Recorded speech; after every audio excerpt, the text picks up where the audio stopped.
All right, we got another Yahoo Finance video talking about Tesla once again. Let's check it out, what they have to say. Good things, bad things.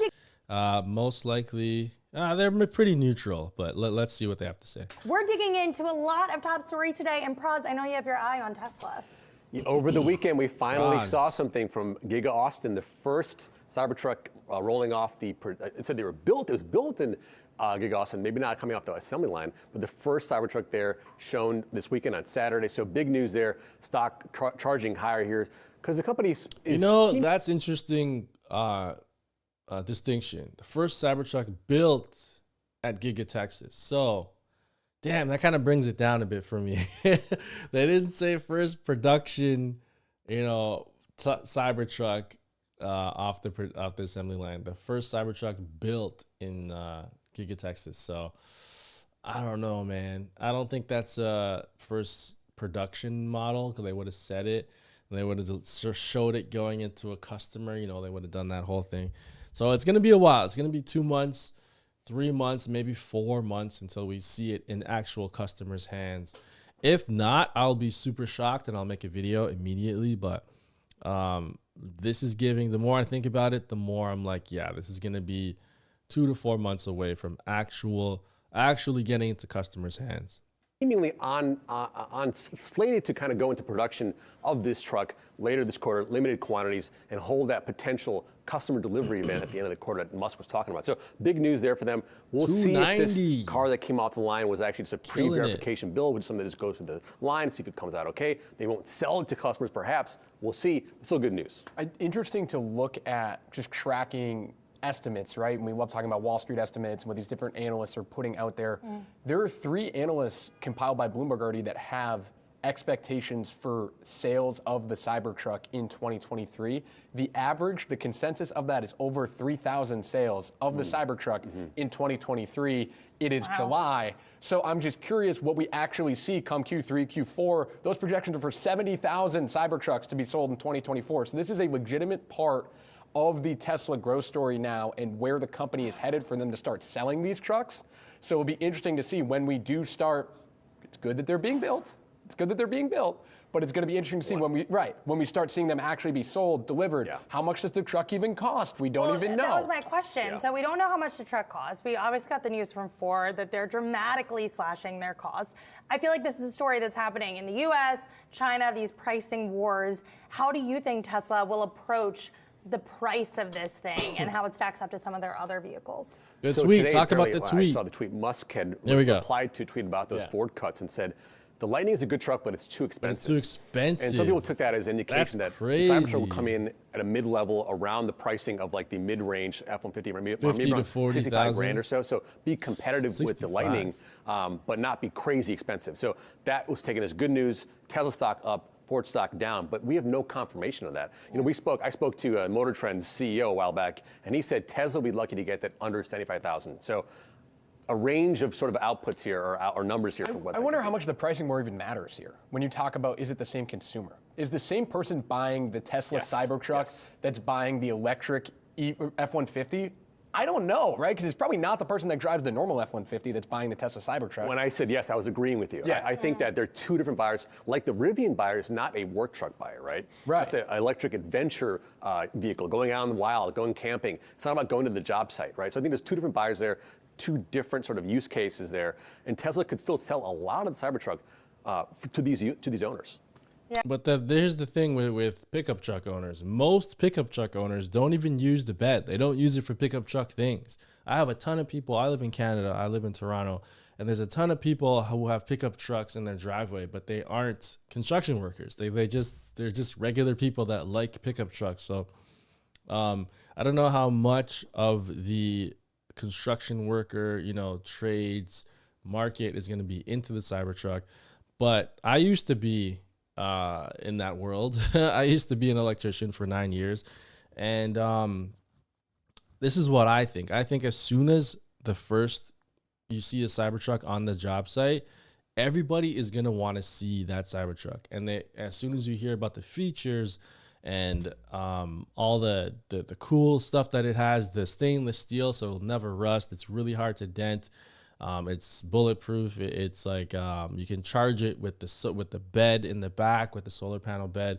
You can plug it in directly. You can use your tools, and it has like outlets on it. You can plug it in. As soon as they start to see that, then it'll start to grow in that demographic, right? Regular people are going to buy it. I think there's a 1.5 million people reservation list right now. So a lot of people have reserved it. It's in high demand.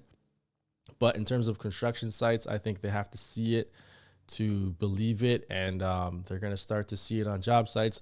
Probably the F-150 already on the job site, the Lightning, and they could see you can plug it in, but it's normal, right? As soon as the Cybertruck comes on the job site, I know, because I used to be one of those guys. It's going to be really, really cool, and everybody's going to want to know about it. So I think it'll hit that demographic as well. Not right away, but I think eventually it will. Yeah, and Tesla reports earnings this week. Do you think the margin story is going to be the top story here to look out for Tesla, especially amid all these price changes that we're seeing across the sector?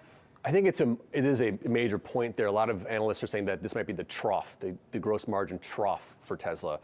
Sink below 20%, and maybe it'll pop back up in Q3, Q4. That's what the thinking is. They already cut the prices. You've taken the hit there. Now it's time to sort of enjoy those economies of scale, sell those cars, enjoy those EV tax credits, at least here in this country, and try to get back above 20%. I think that's the kind of like so well right now. You wonder. If I mean.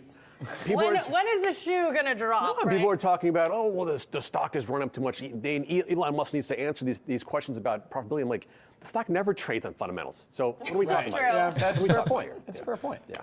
Okay, the stock never changes on fundamentals, but a lot of the reason why the stock is so high right now is a lot of stock investors, me included, are buying the stock because of what we know the potential of the company is. We see the potential, we see the numbers, we track the company.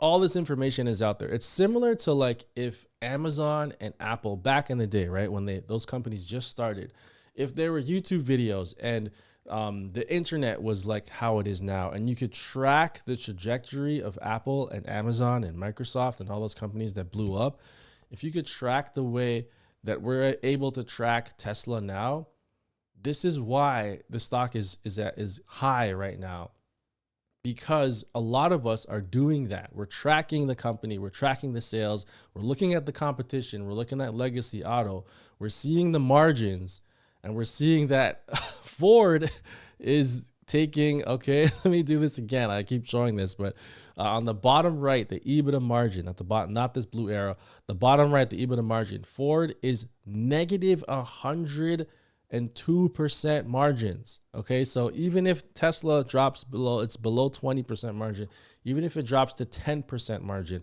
it's still crushing its competition, like destroying its competition. They're negative 102%.